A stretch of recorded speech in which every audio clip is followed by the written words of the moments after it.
안녕하세요. 세상을 이롭게 하는 일에 관심 많은 승무원쌤 김용숙입니다.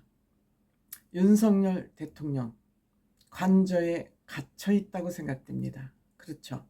관저에 갇혀서 밖으로의 외출, 또 탄핵을 당해서 업무 정지가 되어 있습니다.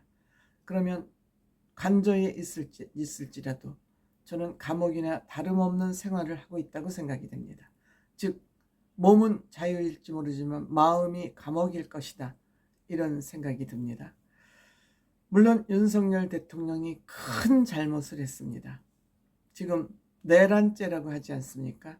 내란죄라면 무기징역 정도의 중형이 내려질 것으로 많은 법조인들이 예측하고 있습니다.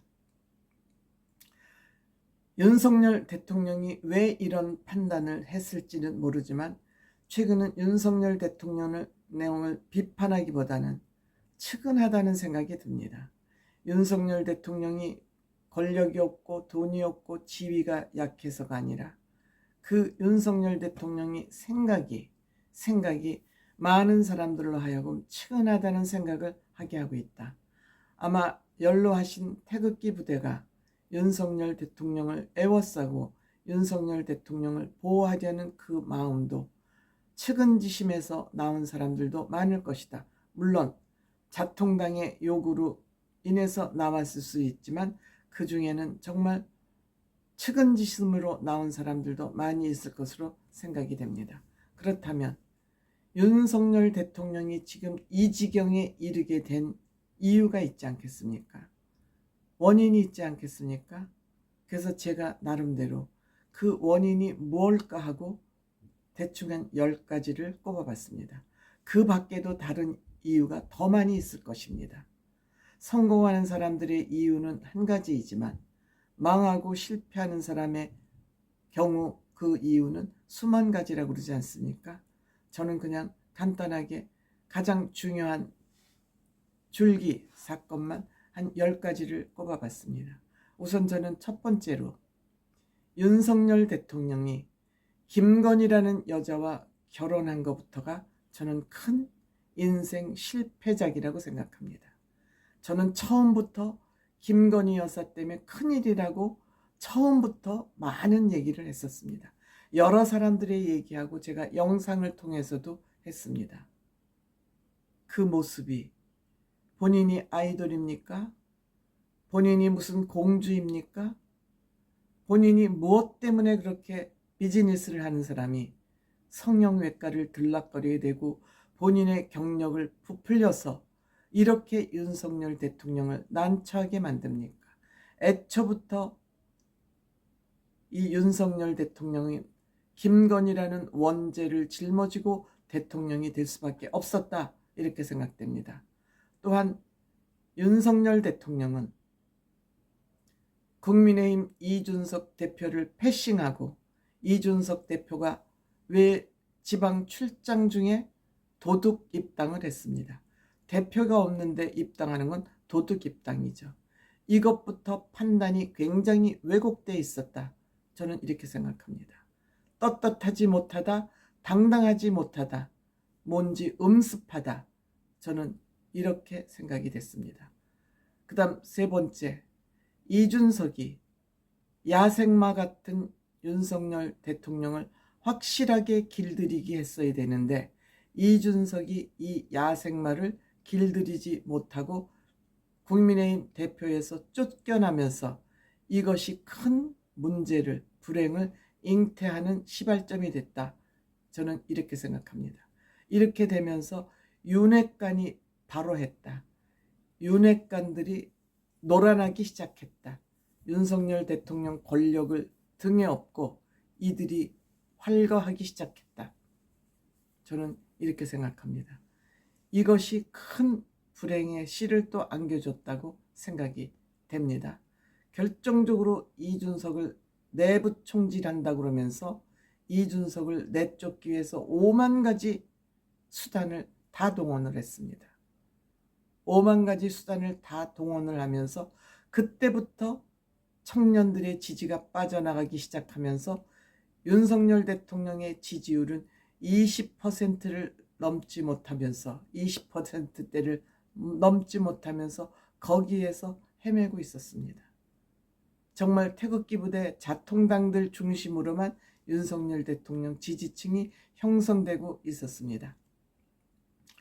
여기에다가 정말 꼴보수 유튜버들을 신봉하는, 꼴보수 유튜버들을 신앙으로 생각하는, 쪽수를 신봉하기 시작하는 이러한 또 정치 행태를 보였습니다. 이 또한 김건희의 쏙싹거림이었다고 저는 생각합니다. 왜? 지 편을 들어주는 것이 꼴보수 유튜버들이기 때문에 이들이 본인 울타리였다고 생각을 하고 이들을 대우할 것을 윤석열 대통령에게 조장했다, 이렇게 생각이 됩니다. 이렇게 되니까 총선에서 실패할 수밖에 없다는 그런 조짐이 여기저기서 나타나기 시작했습니다. 우선 총선 선거대책위원회에 한동훈 대표가 비상대책위원장으로 들어갔지만 대통령실에서 일을 너무 저지레를 많이 하는 바람에 명품백 사건, 대파 사건, 이종섭 호주대사 임명권, 이런 것이 터지면서 총선이 망하는 건 너무 당연한 거죠. 그런데 이 총선 백서를 만들면서 이것을 한동훈 책임으로 돌리려고 한동훈을 쫓아내기 위해서 여기에서 또 윤핵관들이 활거를 하기 시작한 것입니다. 결국 한동훈 대표 자리에서 물러났고 다시 국민의힘 대표에 출마해서 당당하게 63%라는 지지를 받으면서 당대표에 올랐지만 이것도 쫓아내기 위해서 문자를 공개하고 김건희가 5만 가지 짓거리를, 미친 짓을 다 했습니다. 그럼에도 불구하고 63% 지지율로 대표가 됐습니다만 결국 쫓아냈습니다. 최고위원회를 무력화시키면서 해체시키면서 결국 쫓아내고 말았습니다. 이렇게 무력화되고 국회에서는 탄핵이 남발되고 예산까지 삭감하는 이러한 사태가 벌어지자 안 되겠구만, 열불나서 안 되겠구만 하고 계엄을 선포한 것입니다. 이 모든 것이 같은 맥락이 결국은 김건희 구하기였습니다.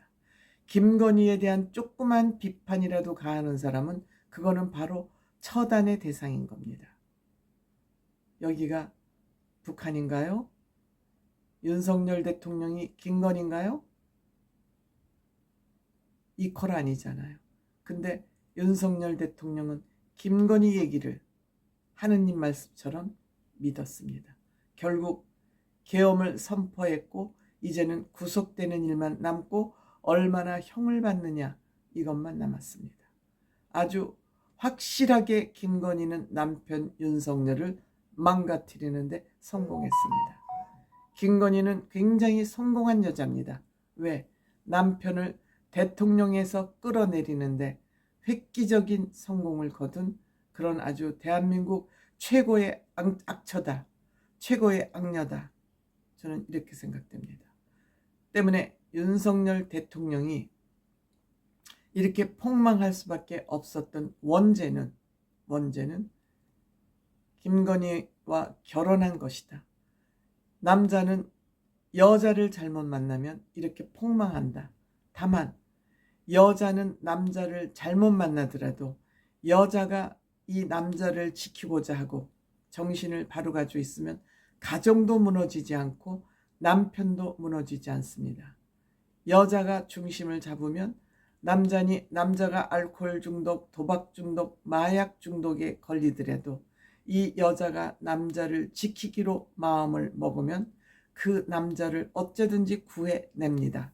그렇지만 남자가 여자를 잘못 만나면 이렇게 윤석열 대통령처럼 폭망합니다.